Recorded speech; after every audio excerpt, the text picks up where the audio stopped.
నమస్తే.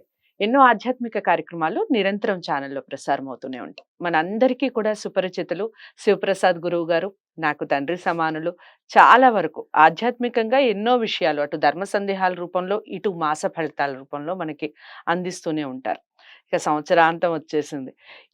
ఇట్టే గడిచిపోయిందా సంవత్సరం అనిపిస్తుంది.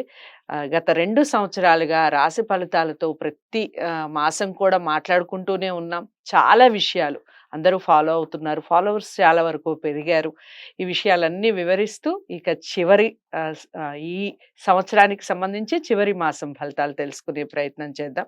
డిసెంబర్ మాస ఫలితాలు. ఇక ఆధ్యాత్మికంగా ఎలా ఉండబోతోంది నెక్స్ట్ ఇయర్ అనే విషయం కూడా నెక్స్ట్ మంత్ ఖచ్చితంగా గురువుగారితో ఒక ప్రత్యేక కార్యక్రమం చేసే ప్రయత్నం చేస్తాను. నమస్కారం గురువుగారు. ఆశీర్వచనం తల్లి. గురువుగారిక తదుపరి రాశి కర్కాటక రాశి. కర్కాటక రాశి వారికి ఏ విధంగా ఉంది డిసెంబర్ మాసం? కర్కాటక రాశి వారికి ఈ డిసెంబర్ మాసం అంతా కూడా కొంచెం మిశ్రమ ఫలితాలు గోచరిస్తూ ఉన్నాయి. కొన్ని ఇబ్బందులు ఉంటాయి అని చెప్పక తప్పటము లేదు. ఉన్న పరిస్థితుల దృష్ట్యా ఆర్థికపరమైనటువంటి చిక్కులు, సమయానికి డబ్బులు అందక, ఉన్న డబ్బులు ఖర్చు పెట్టుకొని మనకు రావాల్సినటువంటి డబ్బులు చేతికి రాక నిష్ఠూరం ఎక్కువై, ఒక్కొక్కసారి బంధువులు అయిన వాళ్ళ దగ్గర ఇచ్చినటువంటివి మన వాళ్లే కదా, పోనీ మనకు సమయానికి ఆదుకుంటారులే అని అనుకుంటే వాళ్ళ దగ్గర కూడా సమయానికి లేక కొంచెము కోపోద్రిక్తులై, మేము అవసరానికి ఇచ్చాము కదా, మాకు అవసరానికి ఇకుంటే ఎట్లా అనేటువంటి బాధ ఇదితో 4 మాటలు అనడం, తద్వారా మానసికమైనటువంటి ప్రశాంతతను కోల్పోవటము, మామూలుగా బంధువులలో కొంచెం చిన్న ఇబ్బందులు రావటము ఇత్యాదివన్నీ కూడా ఉండబోతున్నాయి ఈ మాసములో అనేటువంటిది ఒకటి. అంతేకాకుండా నిరుద్యోగులు కొంతకాలం వేచి ఉండక తప్పదు. ఈ నెలలో ఎవరు ప్రయత్నము చేసినా ఉపయోగము ఉండదు. ఇతరుల విషయాల్లో జోక్యం చేసుకొని మాట్లాడి ఇబ్బందులు పాలు కావద్దండి. అనవసరమైనటువంటి విషయాల జోలికి వెళ్ళొద్దండి. మాట్లాడేటప్పుడు కొంచెము జాగ్రత్తగా ఆచితూచి మాట్లాడితే మేలు జరుగుతుంది. శత్రు బాధలు అనేటువంటివి కొంచెము పెరుగుతాయి. రుణ బాధలు, మనము అప్పు ఇవ్వాల్సినటువంటి వాళ్ళు ఉన్నా, మనకు రావాల్సిన చోట అడిగినా నిష్ఠూరమే, మనం ఇవ్వాల్సిన చోట కరెక్ట్గా ఇవ్వలేకపోయినా వాళ్ళతో 2 మాటలు తినటం, ఇలాంటివి జరగబోయేటువంటి పరిస్థితి ఉన్నది. అంతేకాకుండా ప్రతి విషయానికి కాస్త భయాందోళనలు కలుగుతాయి. నేను ఇందాకే చెప్తున్నాను కదా, అంటే ఈ మాట అంటే ఎట్లనో, అనుకుంటే ఎట్లనో, అనకపోతే ఒక తిప్పలు అంటే ఇంకొక తిప్పలు అన్నట్టుగా మనిషికి కాస్త భయం అనేది ఉంటుంది. సంతానము ఆరోగ్య విషయాల్లో అశ్రద్ధ చేయటం అనేటువంటిది మంచిది కాదు, జాగ్రత్త వహించండి. దైవ సేవా కార్యక్రమాలలో పాల్గొంటారు. దూర ప్రయాణాలు ఏమైనా ఉంటే వాయిదా వేసుకుంటే మంచిది, ప్రయాణము చెయ్యకండి.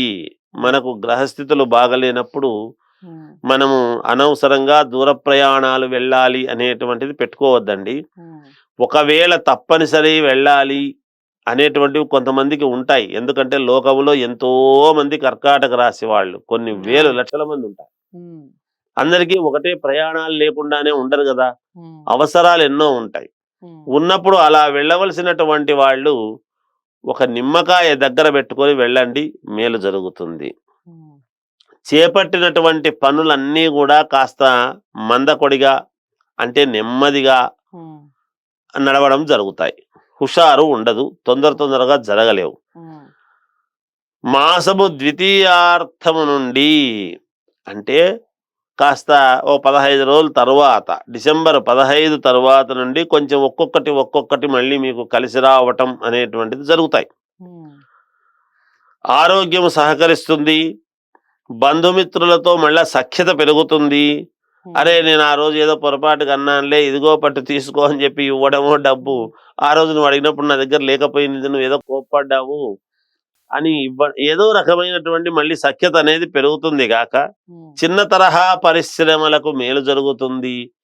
నూతన వ్యాపారాలు పెట్టుకోవడానికి మళ్ళా కావాల్సినటువంటి విధానముగా ముందుకు వెళ్ళవచ్చునుగాక.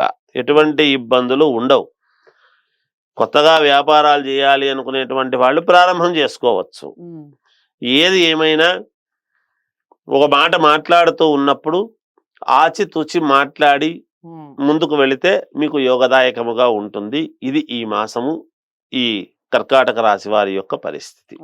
జాగ్రత్తలు వహించాలి అని ప్రత్యేకంగా చెప్పారు కాబట్టి దైవారాధన, ఏ దైవాన్ని ఆరాధించాలి, అలాగే దిక్కులు ఎలా వెళ్ళాలి, ఏ రంగులు దైవారాధన విషయానికి వచ్చేటప్పటికి కర్కాటక రాశి వాళ్ళు ఆంజనేయ స్వామిని ఆరాధిస్తే మేలు జరుగుతుంది.